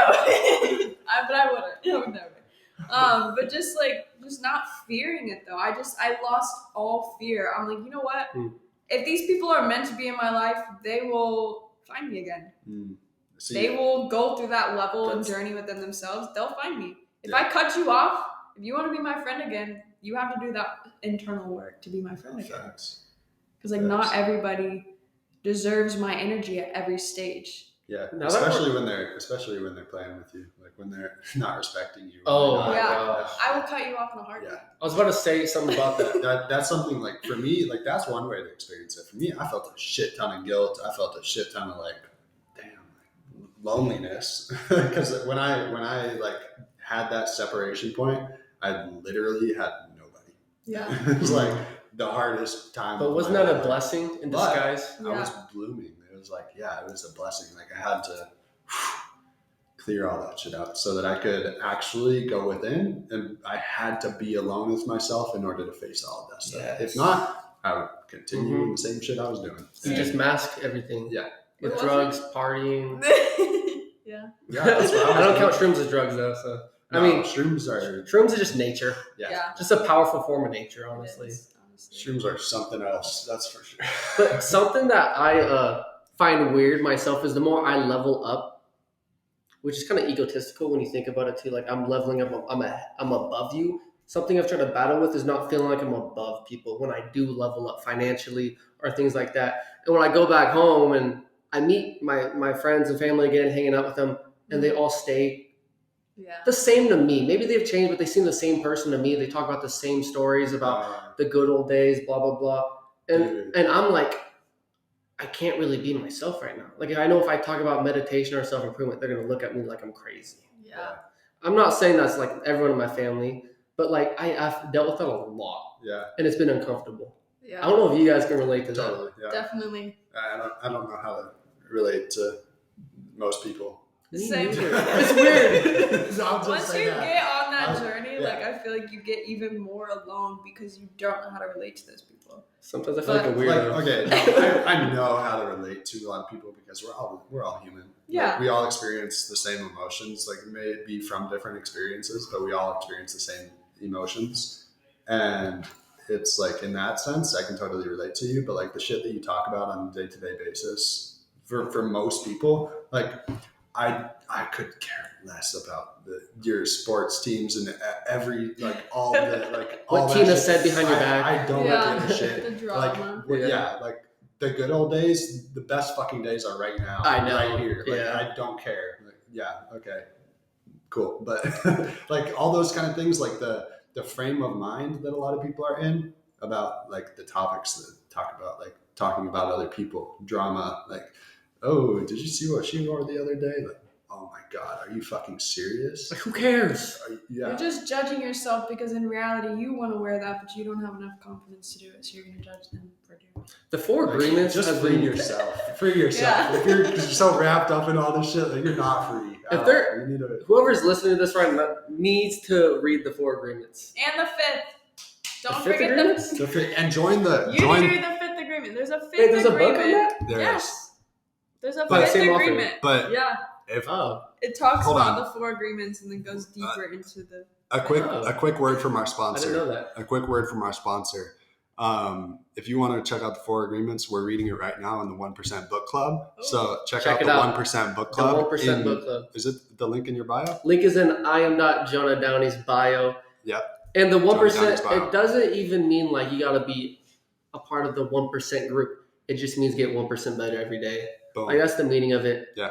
And even if it's 0.1%, Like Yeah. you can just get read a little better. you can read 1 page in the book every day and get something from it. I read But the right yeah. now we're reading the 4 agreements. This podcast is going to be out forever. We're going to be reading a different book. We'll probably be reading next month and then the month one of after. Elijah So Mang's books. whenever you hear this, Yeah. get in the 1% Book Club. It's because $5, you guys. It's $5. And if you don't have, $5. you could get a McChicken for $5 or whatever you call them, a coffee. Yeah. I spent $9 on a matcha earlier today. Go back to the Matcha money prices are mindset. ridiculous. Yeah. Mindset is everything. Well, you said what? Go back to the money mindset. Do you feel worthy of spending $5 on yourself every month? That's what That's it is. the real question. It's a personal investment. Yeah.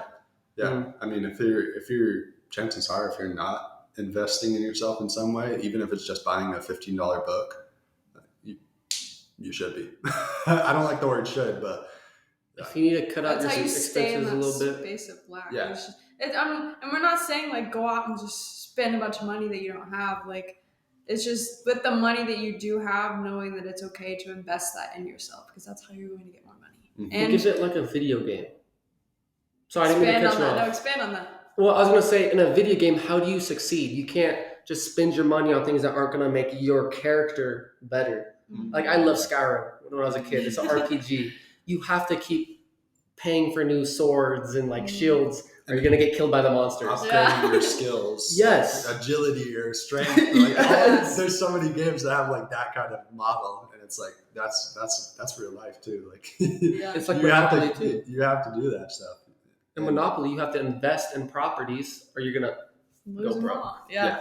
And I also want to say that like if you give yourself that space to invest that $5 in yourself now, further along on your journey, whenever you do start your own business and you're starting to charge people, you're gonna feel comfortable doing that. Like, oh, I've been investing in myself for so long. Yes, I am worth that money. Maybe you should learn how to invest in yourself. Yeah. And Like, you'll just feel more right. comfortable doing that. I charge thousands, even tens of thousands of dollars for my coaching, but I've spent tens of thousands of dollars investing, in myself. And so it's realistic. It makes sense. It's not like I'm over here like penny pinching, like. And that's why the I can't- money's coming like, back. I don't need the coach for that. I don't need a trainer. Like I don't need that. Yeah. But here, like sign up for my program. No, I'm doing it. I'm living it, and that's why I can actually He's on coaching calls every day. basically. Every single day. The thing is, like, you got to just think of it like let's just say I want to buy your program. It's $10,000. Mhm. Is $10,000 worth who I could become? I would say yes, 100%. If I could That's have less priceless. anxiety, if I could have more confidence, which is what your programs do, if I could blah, blah, blah, you just upgrade people's lives. Basically, that's worth $10,000. If I have that much to spend, It's worth more than money. if I don't, I might go to YouTube. Like if you're broke, financially, not mentally or spiritually, then just go to YouTube. Yeah. But investing in yourself, I like how we're talking about this because everyone should invest in themselves, whether it's a YouTube video about learning a skill, books. like The constantly 1% club. be seeking to expand yourself, because like subconsciously like you're literally not aware of what you have going on subconsciously. That's the definition of it. And you have things that are holding you back. Like if you're in a position, what your life is currently reflecting to you, like there's something within you that's keeping you there. And if you're experiencing something you don't want to experience, if you're experiencing a block, like every time you try to make more than $10,000 a month, like you fall back to your baseline, like you can't go beyond that, you're subconsciously experiencing a block, like you're blocking yourself from it.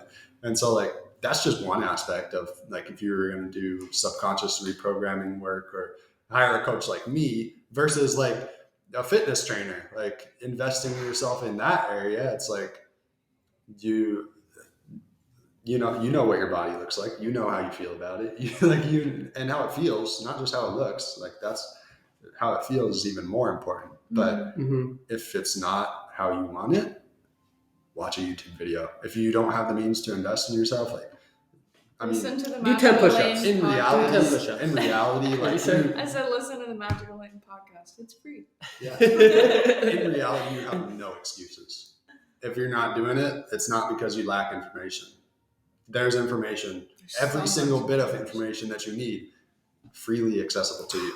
Yeah. It's because you lack implementation and accountability. Join a community.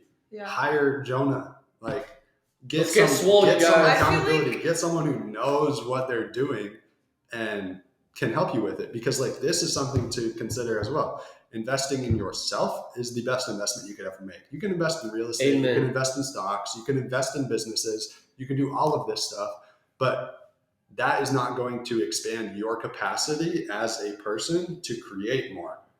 But the more you invest in yourself as a vehicle for getting you the life that you want to get, like that's all you. Like you're the vehicle for creating what you want to create.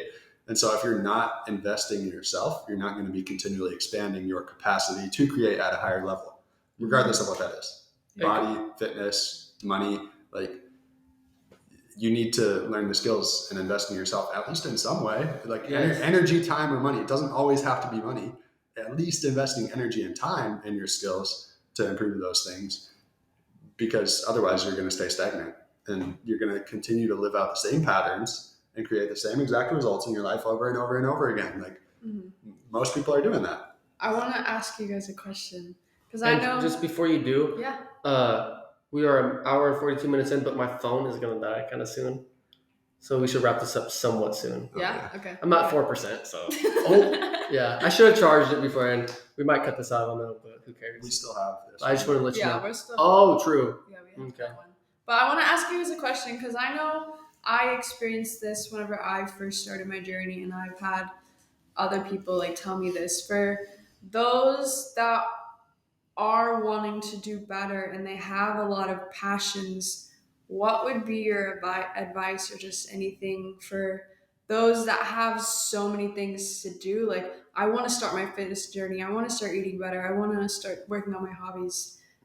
For those that just get so overwhelmed by all the things that they want to do, what would be your advice for that? Because I know a lot of people experience that. They have so much that they want to improve and get better on that. They get so overwhelmed by all of these things that they just choose to do nothing. Patience.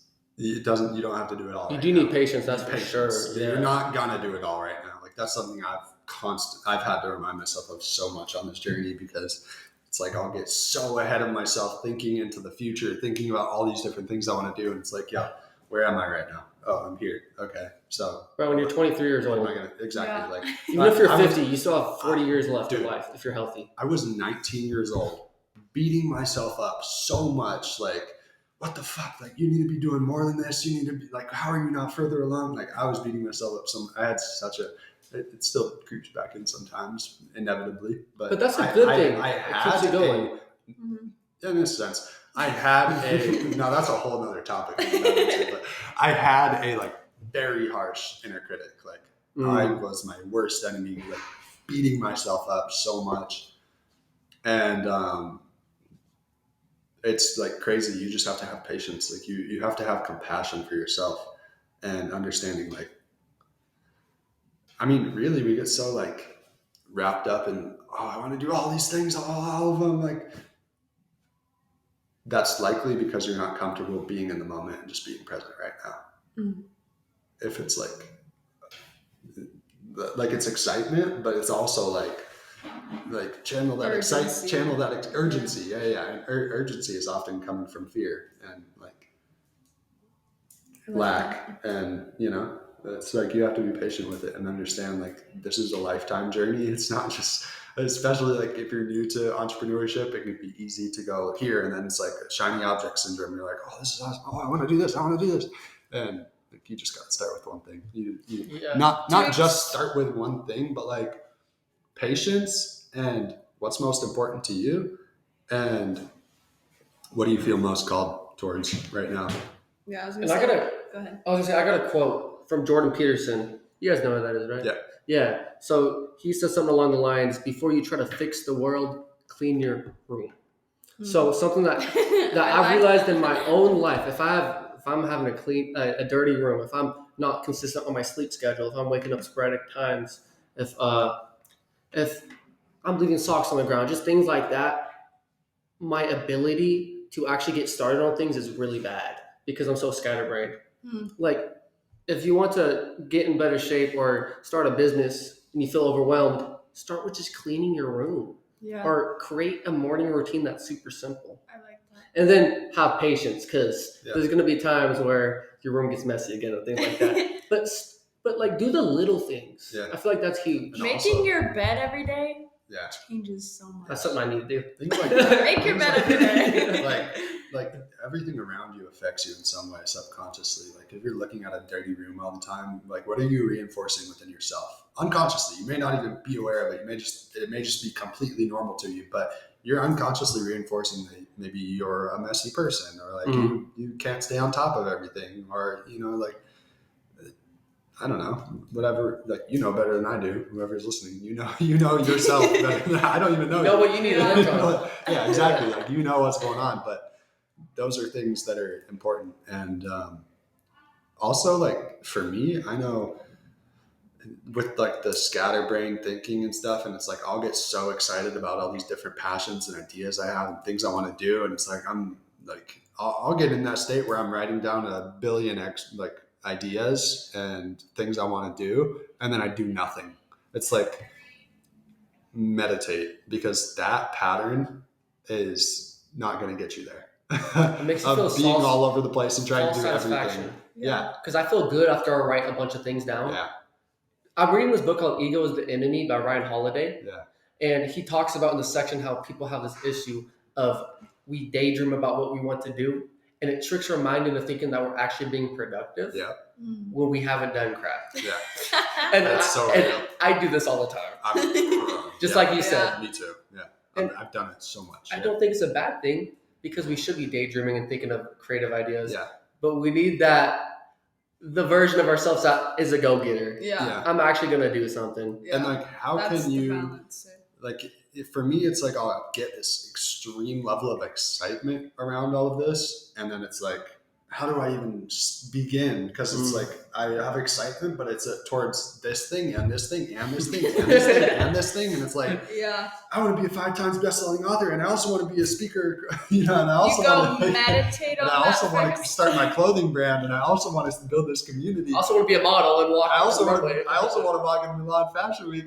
You know, like all these different things. And also want to learn a backflip. I have little things like that too. Meditate and channel that excitement and that enthusiasm and that energy into right now. Yeah. The present moment. And it's like, I'm saying this, but this is something I need to work on too. It's like, channel it into the present moment and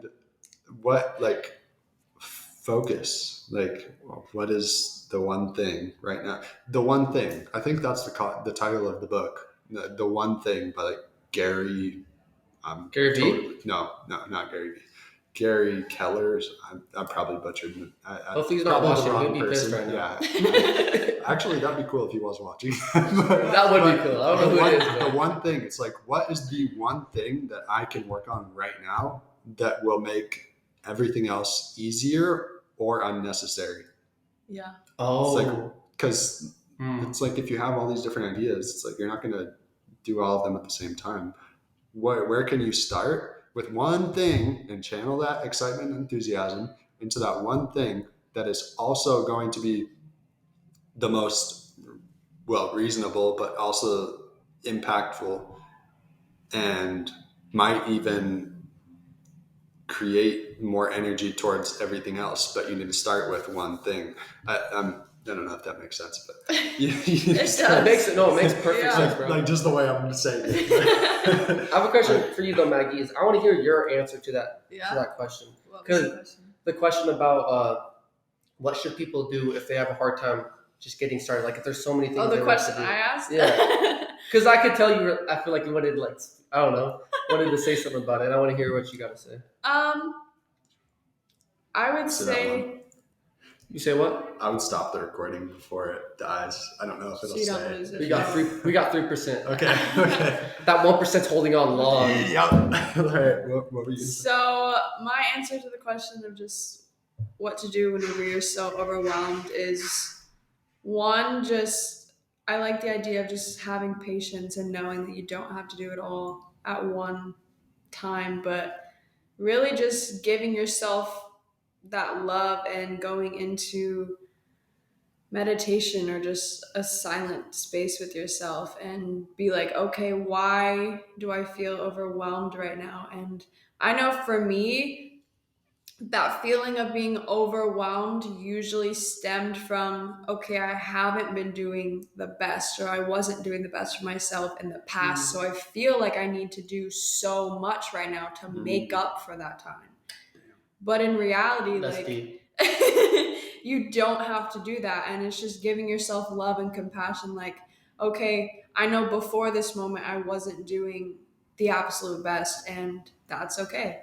That is beautiful. But right now, I'm going to choose one thing that I can do to just improve my life 1% every single day.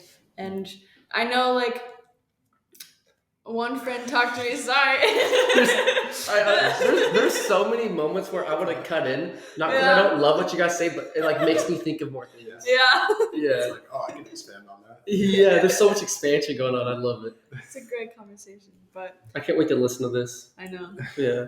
But just giving yourself love and compassion and knowing that you don't have anything to make up for. Because like the past is the past, and just loving and accepting that the past is that way, and not being hard on yourself, and just knowing that you just have to choose one thing, and all of those other ideas, they're not going to go away. They're just going to, whatever feels the best at this time, dive into that and just trust that all those other ideas, like they'll come into play when they're meant to.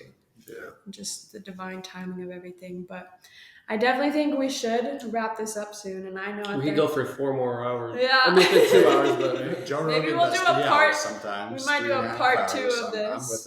I'm with it. I'm just so hungry. I haven't even eaten today. It's like 5 o'clock. I'm like, oh, my stomach. But I know at the end of my podcast, I like to ask the audience a question. So I think it'd be really cool if each of us asked the audience a question. 3 questions? 3 questions. I'll go first. Yeah. Okay. My question is, I would ask you guys to grab a piece of paper and write down, I guess I'll say 3 things you can start doing today. Like not tomorrow, but today. It could be, if you want to get in better shape, 10 push-ups if you don't work out at all, and do it now. But 3 things, whatever resonates to you that you want to get going with. That'll be my question, I guess. It's very similar to the one I was going to ask. I was going to say... That's why I went first.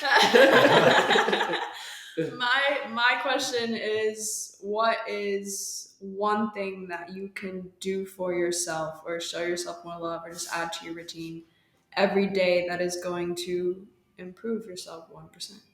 Every single day. Like, what's that one thing that you can start doing now to I'll change my yourself? question. You don't need to change your question.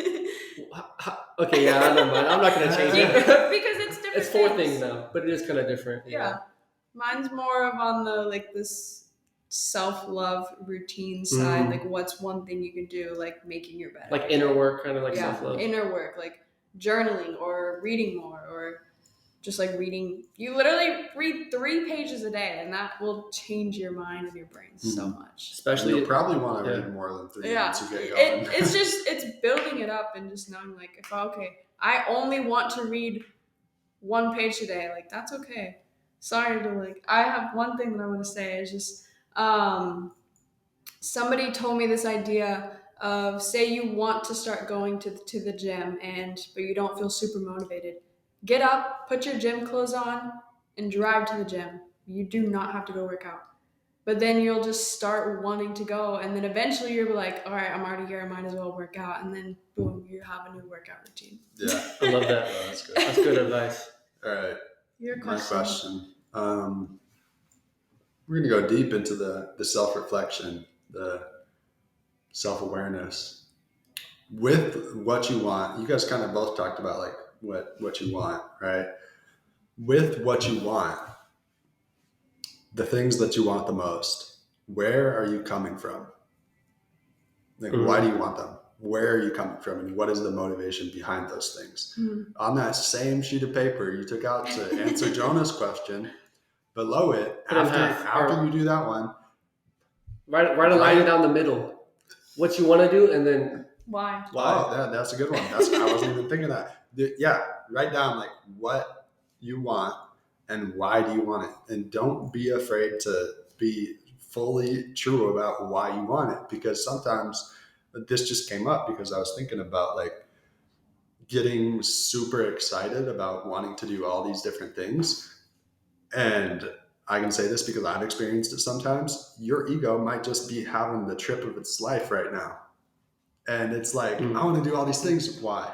Why do you want to do all those things? And why do you feel like you need to do all those things? And why do you feel like they're all so urgent right now? Because maybe it's a sense of significance and status. Maybe it's like one thing I mentioned was 5 times best-selling author. Now that's not actually something like for me, that was just random off the top of my mind. But like, I want to do that and I want to do this and I want to do that. Is it like, why do you want to do it? Is it because it's super meaningful to you internally or you're passionate about it? And I guess I bring up that example of 5 times best-selling author because that is purely status. Mm-hmm. That's a status desire right there. Nobody wants to be a 5 times best-selling author. But imagine the person you would be. True. But like, if you're talking about, not just I want to write 5 impactful books, but I want to be a 5 times best-selling author. You're coming from a place of significance, seeking significance. Mm-hmm. And so recognize that. And it's totally okay. That's completely normal. Like for me, this is something we've talked about too, but oftentimes when you feel insignificant, you seek significance so much more. And that's like something that I experienced a lot of, especially getting into entrepreneurship and realizing like I wanted to do these things just so that I could run away from the pain that I was feeling. It's like I wanted this sense of significance because I figured I'll get more love and appreciation and attention and then solve my problems. But that's not necessarily how it works. But just knowing where you're coming from, knowing what is at the core of your motivations and your desires is huge. Yeah. That's a great one. Self-awareness. Start with why. Yeah. Just go down the line. That was perfect order. That was perfect order. What a beautiful conversation. So thank you guys. As the host, I'll thank you guys for joining the Fit for Life Mind Body podcast, the Magical Lane, all in one. Yes. And, the Fit for Life Magical Lane Mind Body podcast with Maggie Lane. Maggie Jane. Now that we threw it out there, it's the Fit for Life Mind Body Magical Lane podcast. One decision away. Yes. One decision away podcast. The ultimate collab. Yeah. That no one needed, but everyone wanted. So. Yes. I think they need it. Yeah. Some people need that. No one wanted, but everyone needed it. Nobody knew they needed it. Okay. Well, with this, before we end this, let's just give them our Instagrams and social medias and stuff so they can. Okay. Yeah. You can start Elijah. Follow me on Instagram at _Elijah Mang, ELIJAHMANG. Mang. My Instagram is _.Maggie Jane. It's MAGGIE, not with the Y. Jane, JANE. And my Instagram is Iam.JonahDowney. It's funny, sometimes I'm like, shoot, I don't want to say it wrong. And I'm like, I know how to spell my name, but it's IAM.JONAHDOWNEY. Follow us, all connect. Yeah. Tell us your answers to these questions. And join the 1%. And message me. Join the 1%. I love you guys.